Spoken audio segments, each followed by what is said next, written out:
यह कहानी उस समय की है जब ब्रह्मांड ऐसी स्थिति में पहुंच गया था जहां सूरज दिखाई नहीं दे रहा था।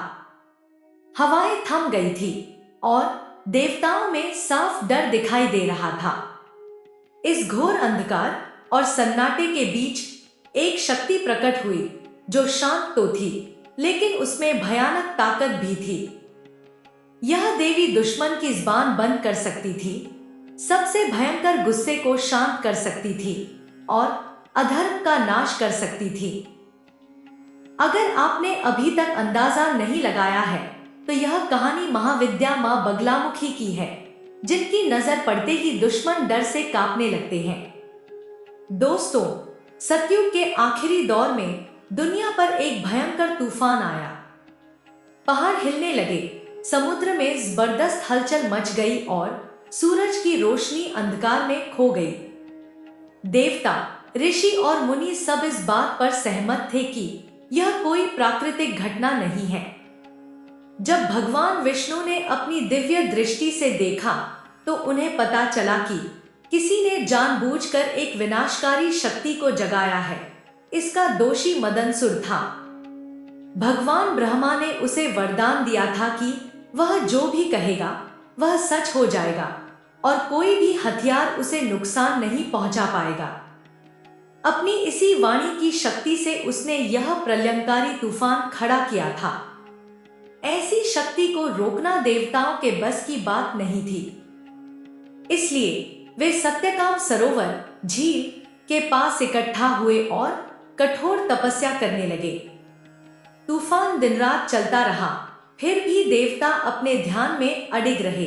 फिर वैशाख शुक्ल चतुर्दशी की रात को झील का पानी अचानक शांत हो गया।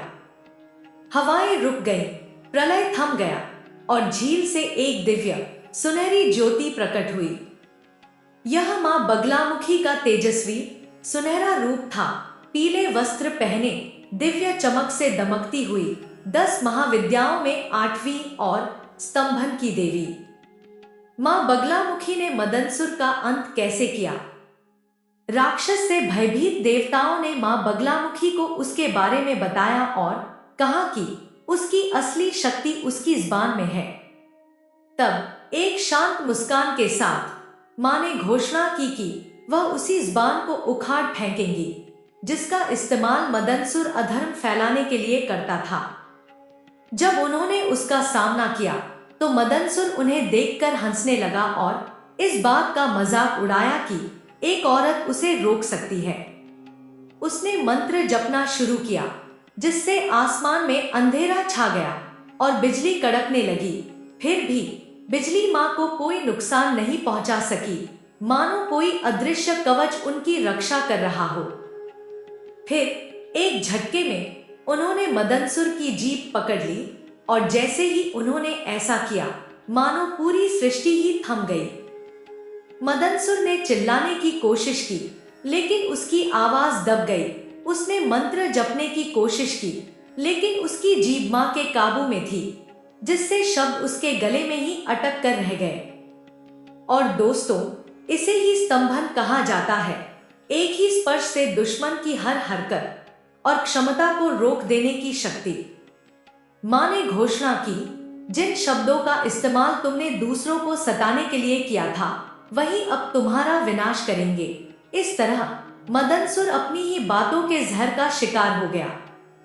तब से देवी बगलामुखी को एक हाथ में गदा और दूसरे हाथ में राक्षस की जीभ पकड़े हुए दिखाया जाने लगा।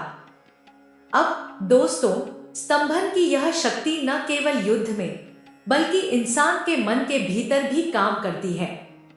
यह हमें रोकती है, चाहे हम गुस्से में बिना सोचे समझे बोल रहे हों, मन में बुरे विचार रख रहे हों या गलत रास्ते पर जा रहे हों। मशहूर बगलामुखी मंदिरों की बात करें तो देवी बगलामुखी को पीतांबरा देवी के नाम से भी जाना जाता है। उनके मंदिरों की एक खास बात यह है कि वे आम मंदिरों से अलग होते हैं। वहां तंत्र और स्तंभन शक्ति से जुड़े अनुष्ठान किए जाते हैं। इसी वजह से उनके कई मंदिर और साधना स्थल रहस्य के घेरे में रहते हैं। हालांकि पूरे भारत में बगलामुखी के कई मंदिर हैं, लेकिन दतिया मध्य प्रदेश, नलखेड़ा मध्य प्रदेश, जिसे पीताम्बरा पीठ के नाम से जाना जाता है, और कांगड़ा हिमाचल प्रदेश के मंदिर सबसे ज्यादा अहमियत रखते हैं। ये सभी मंदिर गहरी आस्था और चमत्कारी घटनाओं के केंद्र हैं। यह एक ऐसी जगह है जहां राजनेताओं और व्यापारियों से लेकर आम नागरिकों और मशहूर हस्तियों तक सभी शरण लेने आते हैं, क्योंकि यह शांति और दैवीय ऊर्जा का स्रोत है। लोग कानूनी झगड़ों से राहत पाने, दुश्मनों पर जीत हासिल करने, घर में शांति बनाए रखने और जीवन की बाधाओं को दूर करने के लिए यहाँ आते हैं। लेकिन दोस्तों, माँ बगलामुखी सिर्फ तंत्र मंत्र की देवी नहीं है, वह हमें एक बहुत बड़ी सीख भी देती है। जैसे मदानसुर का विनाश उसकी अपनी ही बातों की वजह से हुआ था, वैसे ही हमें भी अपने शब्दों का इस्तेमाल सोच समझकर करना चाहिए। शब्द सिर्फ आवाज नहीं होते, उनमें किसी को गिराने या ऊपर उठाने की ताकत होती है। माँ हमें सिखाती है कि जीवन में अपनी वाणी का इस्तेमाल समझदारी, विवेक और सही तरीके से करें। इसलिए जब हम अपने शब्दों, कामों और विचारों को शुद्ध रखते हैं, तो माँ बगलामुखी ऐसे भक्तों की हर इच्छा पूरी करती है। उनकी कृपा से दुश्मन दूर रहते हैं, बाधाएं अपने आप खत्म हो जाती हैं और जीवन में नई रोशनी आती है। तो दोस्तों, आपको आज का वीडियो कैसा लगा? अगर आपको यह पसंद आया तो कृपया इस दिव्य कहानी को अपने दोस्तों और रिश्तेदारों के साथ शेयर करें। हमेशा खुश रहो, भगवान आप पर कृपा बनाए रखे। जय मां बगलामुखी।